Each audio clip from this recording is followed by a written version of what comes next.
नमस्कार दोस्तों।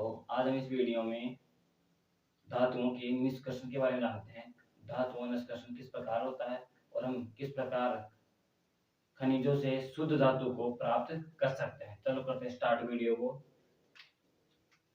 धातुओं का निष्कर्षण। धातुओं के निष्कर्षण टॉपिक पर आने से पहले आपको दो परिभाषाएं आना आवश्यक है। कौन कौन सी? खनिज। खनिज किसे कहते हैं? खनिज क्या होता है? तत्वों को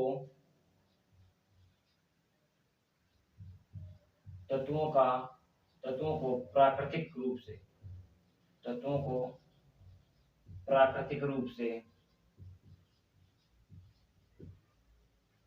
भूप्रवृत्ति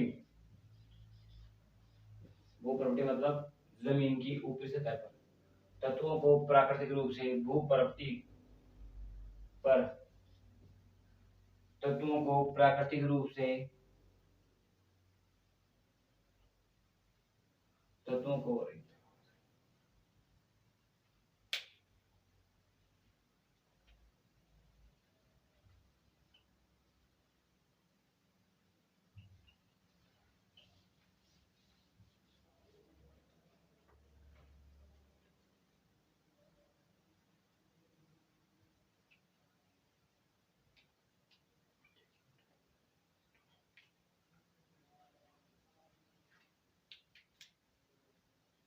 नमस्कार दोस्तों, आज हम इस वीडियो में धातुओं के निष्कर्षण के बारे में जानते हैं।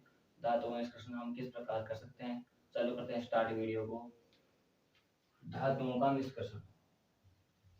धातुओं के निष्कर्षण टॉपिक पर आने से पहले आपको दो परिभाषाएं आना आवश्यक है, खनिज की और अयस्क की। खनिज क्या है और अयस्क क्या है? तत्वों को पृथ्वी की धरती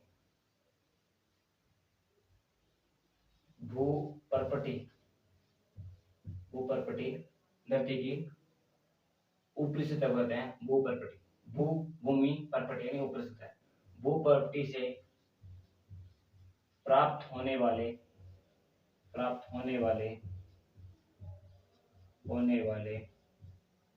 प्राकृतिक तत्वों को भूप्रवृत्ति से प्राप्त होने वाले प्राकृतिक तत्वों या यौगिकों को खनिज कहते हैं। यौगिकों को खनिज कहते हैं।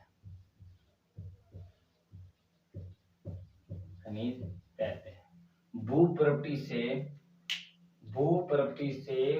प्राकृतिक प्राप्त होने वाले, कहां से प्राप्त हो रहे हैं? डायरेक्ट भूप्रवृत्ति से प्राप्त होने वाले प्राकृतिक तत्वों या यौगिकों को क्या कहते हैं? खनिज कहते हैं। खनिज शब्द को ध्यान दीजिए, ध्यान से थोड़ा सा पढ़िए।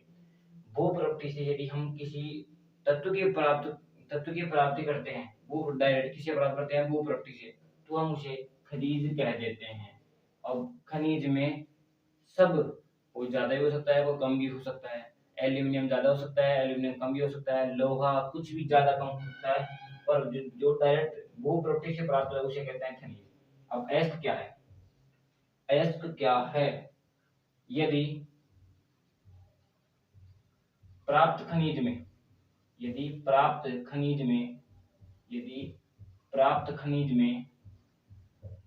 किसी विशेष तत्व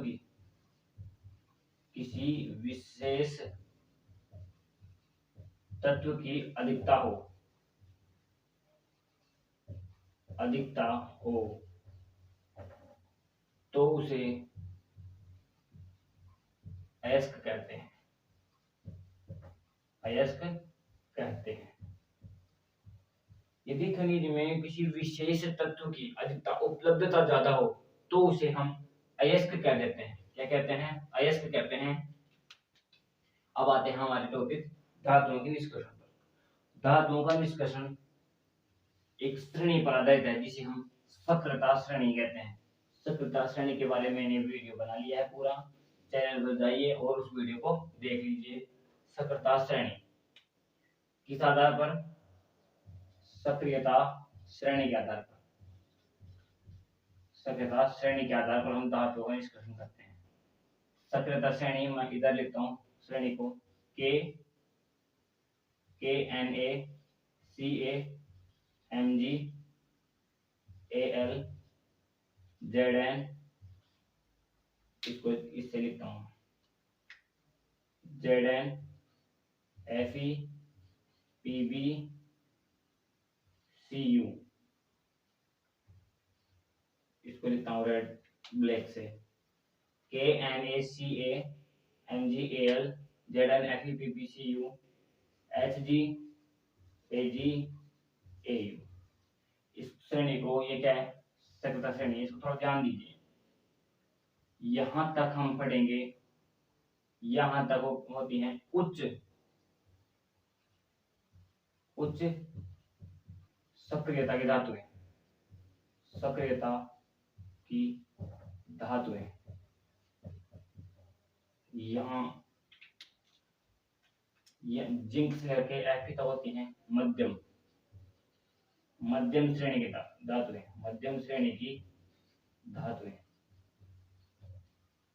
अब जो नीचे बच गई, नीचे होती हैं निम्न श्रेणी धातुएं, निम्न सक्रियता की धातुएं, निम्न सक्रियता की धातुएं।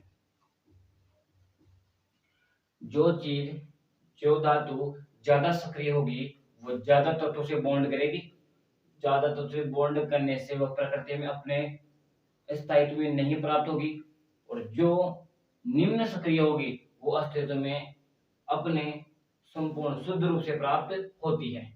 तो अब हम देखते हैं, यदि हम उच्च सक्रियता की धातु की बात करें तो उनकी यानी उच्च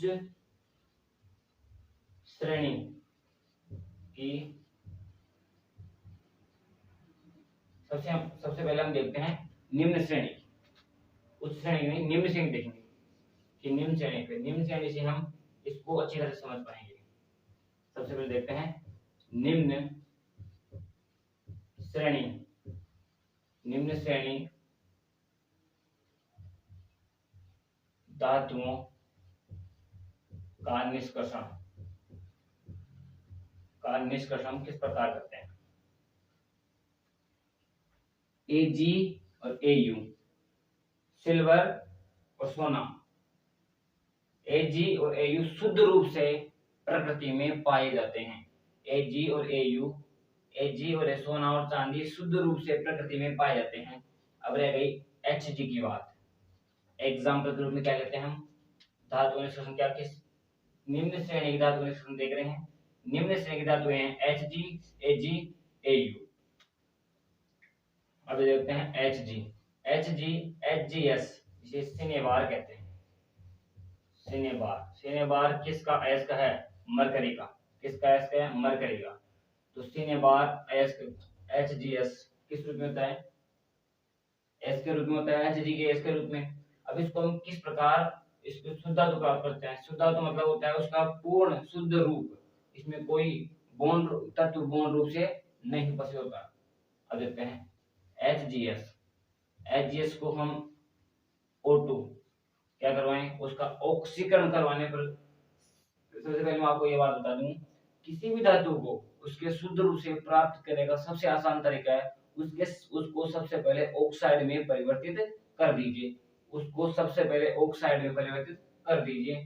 तो Hg को O2 क्या बन जाएगा, HgO plus SO2। HgO plus SO2 क्या बन जाएगा, HgO। अब HgO को केवल ताप देने से निम्न श्रेणी की धातुओं का निष्कर्षण केवल तापन से उनके ऑक्साइड से परिवर्तित किया जा सकता है। निम्न श्रेणी की धातुओं के ऑक्साइड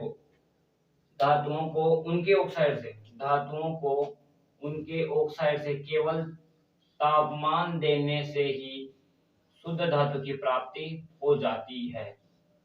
किन धातुओं को, निम्न श्रेणी की धातुएं वे धातुएं जिनकी सक्रियता श्रेणी में सबसे कम होती है, उन्हें हम निम्न सक्रियता श्रेणी की धातु की श्रेणी में रखते हैं। एग्जाम्पल के रूप में HgAgAu।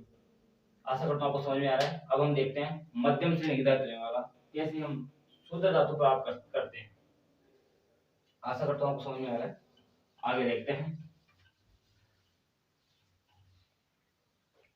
हैं निम्न मध्यम श्रेणी की धातुओं की प्राप्ति। मध्यम श्रेणी की धातुओं का निष्कर्षण। मध्यम श्रेणी की धातुओं का निष्कर्षण। मध्यम श्रेणी की धातुओं का निष्कर्षण सबसे पहले ये बता दूं कि मध्यम श्रेणी की धातुएं दो विधियों द्वारा उनके ऑक्साइड, अभी मैंने बताया कि धातुओं की प्राप्ति सबसे सरल तरीके से उनके ऑक्साइड में परिवर्तन के बाद ही होती है। तो मध्यम श्रेणी की धातुओं का निष्कर्षण हम उनके सल्फाइड एवं कार्बोनेट अयस्कों को उनके सल्फाइड किस रूप में होते हैं? सल्फाइड अयस्क और देखते हैं कार्बोनेट अयस्क। मध्यम श्रेणी की धातुएं का अयस्क दो रूपों में होते हैं, सल्फाइड अयस्क के रूप में और कार्बोनेट अयस्क के रूप में। जो सल्फाइड अयस्क के रूप में हम किस प्रकार करते हैं? एग्जाम्पल के रूप में जिंक, फेरस, PbCu, ये होती है मध्यम श्रेणी की धातुएं। इनका निष्कर्षण किसके द्वारा होता है? सल्फाइड अयस्क और कार्बोनेट अयस्क के अयस्क में पाए जाते हैं। अभी इनको देखते हैं निष्कर्षण की विधि। तो यदि वे धातुएं जो सल्फाइड अयस्क के रूप में होती हैं उनका हम निष्कर्षण करते हैं बर्जन विधि के द्वारा। बर्जन विधि में क्या होता है? ZnS को O2 क्या बनता है? ZnO प्लस SO2 क्या बनता है? ZnO plus SO2। Zinc sulphide का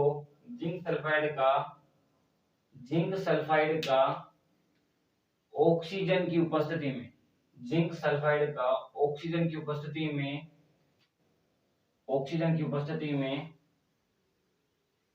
अभिक्रिया करवाने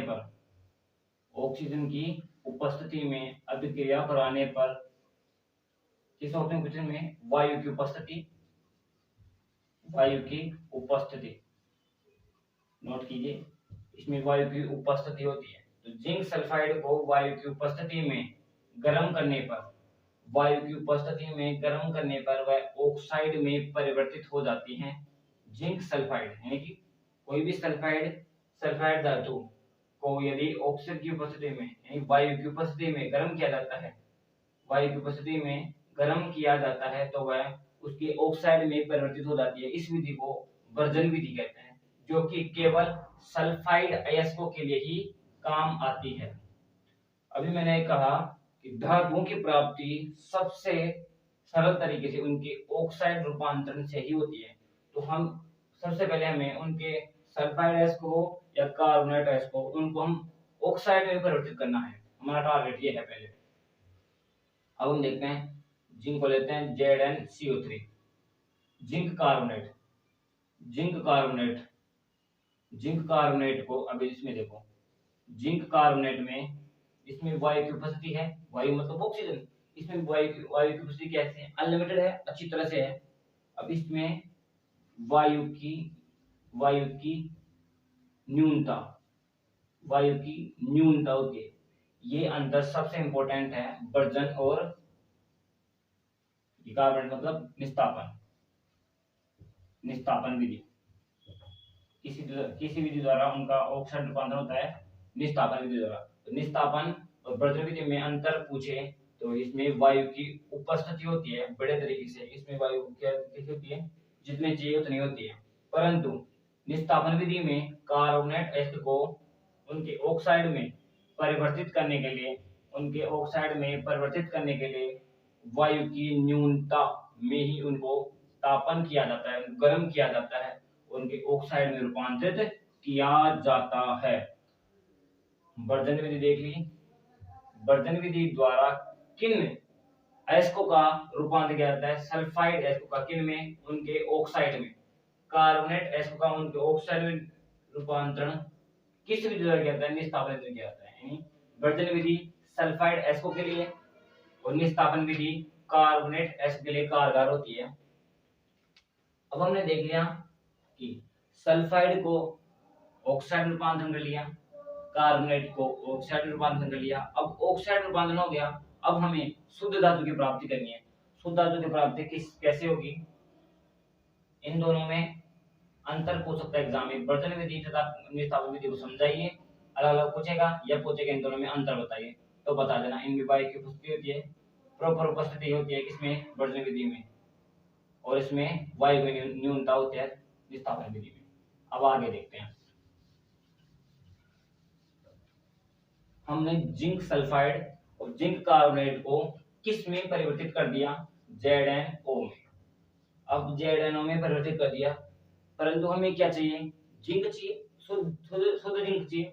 तो हमें कार्बन के साथ में इनकी अभिक्रिया करवानी होगी और हमें प्राप्त हो जाएगा जिंक। किस रूप में, शुद्ध रूप में। शुद्ध रूप में हमें जिंक प्राप्त हो जाएगी किस द्वारा, कार्बन से अभिक्रिया करवाने पर, किसकी, जिंक ऑक्साइड की। जिंक ऑक्साइड की क्रिया यदि हम कार्बन से करवाई जाए तो क्या बनता है, शुद्ध जिंक की प्राप्ति, शुद्ध धातु की प्राप्ति हो जाती है और CO2 अतिरिक्त पदार्थ के रूप में बाहर निकल जाती है। प्राप्ति होगी जिंक की किसमें, मध्यम श्रेणी की धातुओं के निष्कर्षण में। अब आगे देखते हैं। अब हमारी बचा है उच्च श्रेणी धातुओं का निष्कर्षण। उच्च श्रेणी धातुओं का निष्कर्षण, उच्च श्रेणी धातुओं का निष्कर्षण कैसे करते हैं। उच्च श्रेणी धातुओं का निष्कर्षण। सबसे पहले हमने देखा निम्न सक्रियता श्रेणी, निम्न जो श्रेणी की धातु है उनका निष्कर्षण कैसे करते हैं। उनको केवल गर्म करने से ही वो शुद्ध धातु के रूप में प्राप्त हो जाती है।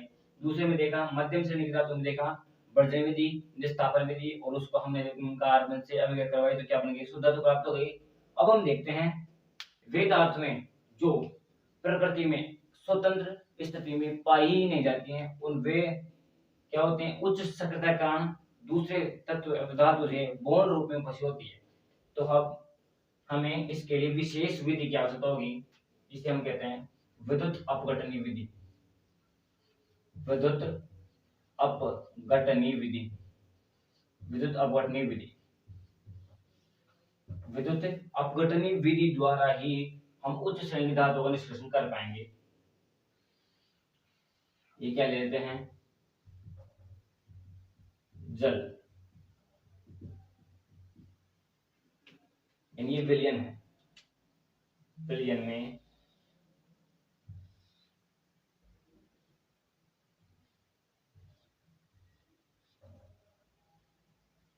विलयन में